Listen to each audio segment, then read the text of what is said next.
আমি সাহাবায়ে কেরামের ঘটনা বলবো না, একজন বিশিষ্ট তাবিঈ যিনি ছিলেন, মক্কায় বিশিষ্ট একজন তাবিঈ ছিলেন, যিনি সাহাবায়ে কেরামকে দেখেছেন। নাম হলো কাজী আবু বকর রাহমাতুল্লাহি আলাইহি। শেখ আব্দুল ফাত্তাহ আবু গুদ্দা রাহিমাহুল্লাহ ওনার কিতাবের মধ্যে এই ঘটনা উল্লেখ করেছেন। একজন তাবিঈ যুবক সাহাবী একদিন 2 দিন নয় 3 দিন ধরে ক্ষুধার্ত পেট নিয়ে মক্কার গলিতে গলিতে ঘোরাফেরা করে কাজের জন্য। কোনো কাজ পায় না, খেতেও পারে না, পরিবার পরিজনের মধ্যে তার সবাই না খাওয়া। মক্কার গলিতে গলিতে ঘুরতেছে, বাজারে ঘুরতেছে। এমন সময় এই বিশিষ্ট তাবিঈ কাজী আবু বকর তার সামনে একটা থলে দেখতে পেলেন।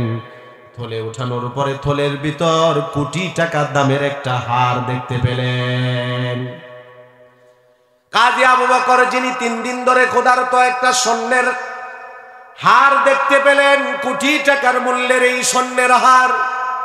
আমরা তো একজনের পিছনের দিক দিয়ে হাঁটলে 1000 টাকা 500 টাকা পড়ে গেলে অনেকেই লোভ সামলাতে পারি না, ঠিক কিনা বলেন? অনেকে এটা ফেরত দেওয়া তো দূরের কথা, নিজের পকেটে ভরে ফেলে। ইমানদারের চরিত্র এমন হবে না। ইমানদার না খেয়ে মরে যেতে পারে, অপর ভাইয়ের হক সে নষ্ট করে না, বলেন ঠিক কিনা?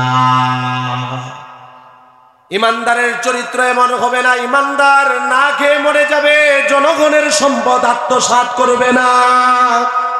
ইমানদার না খেয়ে মরে যাবে, ওয়াদার বরখেলাপ করবে না। ইমানদার না খেয়ে মরে যাবে, মিথ্যার আশ্রয় নিয়ে ইমানদার রিজিক কামাই করবে না। ইমানদার না খেয়ে মরে যাবে, সুদ ঘুষ আর দুর্নীতির মধ্যে লিপ্ত হয়ে রিজিক অন্বেষণ করবে না। কাজী আবু বকর কোটি টাকা দামের হার পেয়ে আনন্দিত হয়নি, বরং বড় কষ্টের সাথে বলতে লাগলেন, আহারে এই মূল্যবান সম্পদটা জানি কার হারিয়ে গিয়েছে। লোকটা তো বড় চিন্তিত অবস্থায় আছে, কি করব? আশেপাশে তাকিয়ে দেখে কেউ নাই। এই মূল্যবান সম্পদটাকে তার মালিকের কাছে ফিরিয়ে দেওয়ার জন্য বাজারের অলিতে গলিতে ঘুরতে লাগলেন, খুঁজতে লাগলেন, পাননি। এই দামি হারটা তিনি তার বাড়িতে গিয়ে রেখে দিলেন, আর মক্কার বাজারে প্রতিদিন তিনি অপেক্ষা করেন কে আলান করবেন। 1 দিন 2 দিন 3 দিন যাওয়ার পরে হঠাৎ করে কাজী আবু বকর দেখেন মক্কার বাজারের মধ্যে একজন বৃদ্ধ লোক দাঁড়িয়ে আলান করতেছে, ও মক্কাবাসী, তোমাদের মধ্যে কেউ কি এমন একটা থলে পেয়েছো? এই থলেটার মধ্যে আমার কোটি টাকা দামের একটা হার আছে। সারা জীবনের উপার্জন দিয়ে ওই হারটা আমি তৈরি করেছি আমার একমাত্র মেয়েকে বিবাহ দেওয়ার জন্য।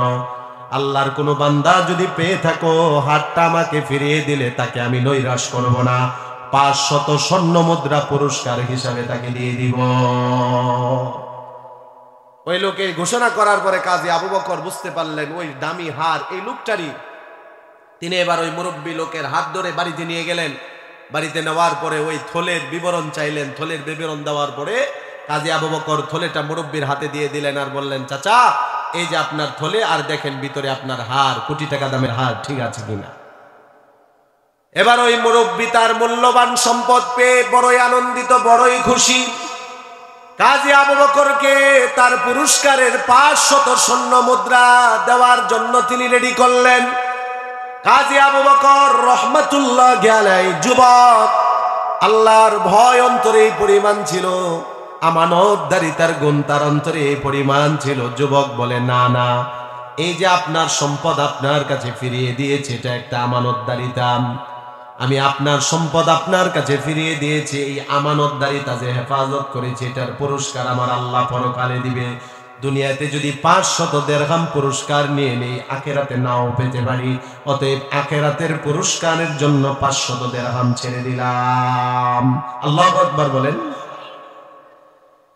ওই বৃদ্ধ লোকটি যুবকের দিকে তাকিয়ে চোখের পানি ছেড়ে দিল,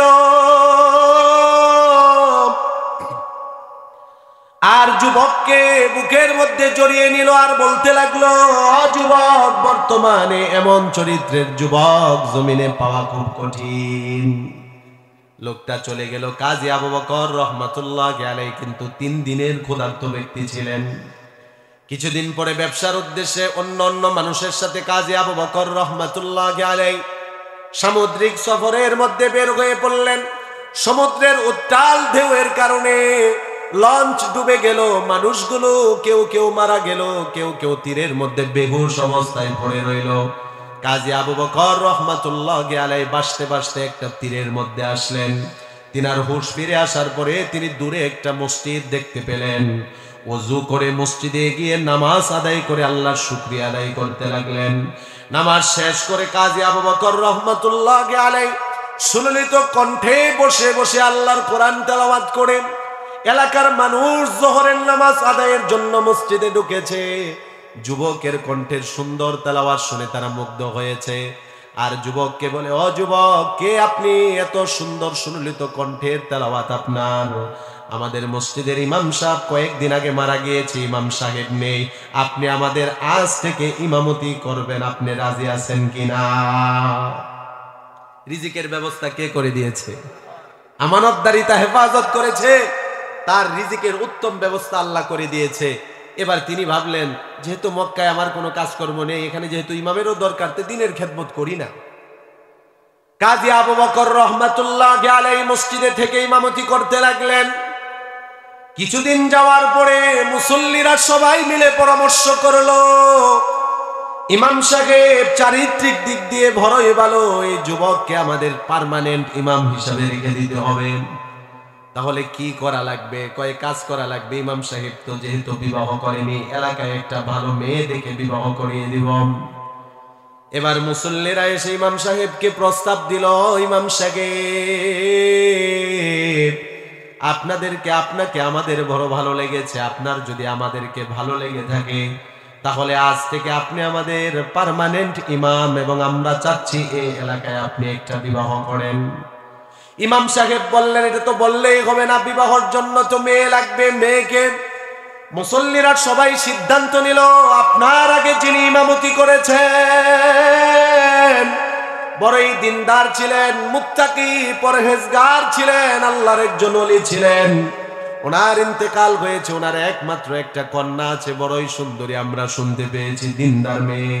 ওই মেয়েটার সাথে আমরা আপনার বিবাহের প্রস্তাব দিচ্ছি, আপনি কি রাজি আছেন কিনা?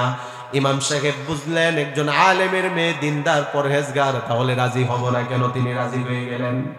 বিবাহ সম্পন্ন হয়ে গেল। কাজী আবু বকর রহমাতুল্লাহি আলাইহি বাসর গড়ে স্ত্রীর কাছে চলে গেলেন। যাওয়ার পরে বারবার স্ত্রীর সুন্দর চেহারার দিকে তাকান না, শুধু গলার দিকে তাকান, গলার দিকে তাকান। স্ত্রী এবার মনে মনে বলতে লাগলো, আরে শুনেছিলাম ইমাম সাহেবের ভালো চরিত্র, আমার চেহারার দিকে না তাকিয়ে গলার এই মূল্যবান কোটি টাকার দামের হারের দিকে তাকায়, তাহলে কি আমার স্বামী দুনিয়ার লোভ তার অন্তরে আছে কিনা? এবার স্ত্রী তার ভয় ভেঙ্গে বলে ফেললো, প্রাণের স্বামী,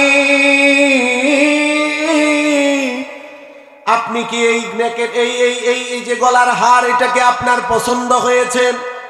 যদি এটা আপনার পছন্দ হয় আমি আপনাকে এটা হাদিয়ে দিয়ে দিব।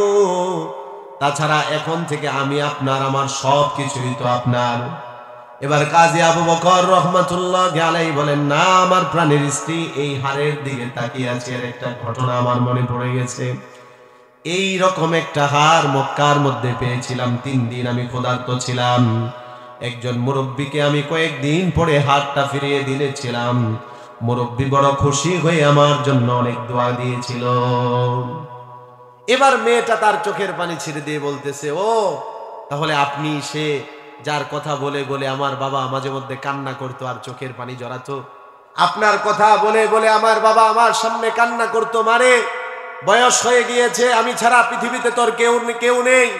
আমি যদি জীবদ্দশায় দিনদার ওই ছেলেটা, মক্কার ওই কাজী আবু বকরের মতো ওই দিনদার ছেলের কাছে যদি তোকে আমি তুলে দিতে পারতাম, এরকম একটা পাত্রের হাতে যদি তোকে তুলে দিতে পারতাম, তাহলে বড়ই আমার দিলটা শান্তি হতো। বাবা এগুলো বলতো আর আফসোস করতো। তাহলে ওই ছেলেকে আপনি, এখন এই যুবক কাজী আবু বকর বুঝতে পারলেন উনি যে আমানতদারিতার হেফাজত করেছিলেন, এটার পুরস্কার শুধু আল্লাহ পরকালেই দিবেন তা না, দুনিয়াতে আল্লাহ রিজিকেরও ব্যবস্থা করে দিয়েছে, এবং ওই সম্পদ সহ সম্পদের মালিককে তার ঘরের স্ত্রী বানিয়ে দিয়েছে। আল্লাহু আকবার। তাহলে ভালো চরিত্রগুলো যদি আমাদের মধ্যে আসে, আমার জীবন পরিবর্তন হবে, আমার পরিবার পরিবর্তন হবে, আমার সমাজ পরিবর্তন হবে, আমার রাষ্ট্র পরিবর্তন হবে। আজকে আপনারা খুঁজে দেখেন, প্রত্যেকটা মানুষের ব্যক্তিগত জীবনে অশান্তি, পারিবারিক জীবনে প্রায় মানুষের অশান্তি, সামাজিক জীবনে প্রায় মানুষের অশান্তি। পৃথিবীর দিকে তাকান, রাষ্ট্রীয় জীবনে অনেক রাষ্ট্রীয় অশান্তি। মানুষের জীবন ততক্ষণ সুখীময় হবে না, মানুষের পরিবার ততক্ষণ সুখীময় হবে না, মানুষের ফ্যামিলির মধ্যে ততক্ষণ সুখ শান্তি আসবে না, মানুষের সমাজে ততক্ষণ সুখ শান্তি আসবে না, রাষ্ট্রে ততক্ষণ সুখ শান্তি আসবে না, যতক্ষণ আমার জীবন, যতক্ষণ আমার পরিবার, যতক্ষণ আমার সমাজ, যতক্ষণ আমার রাষ্ট্র কোরআন হাদিস দ্বারা পরিচালিত না হবে। ঠিক কিনা বলেন?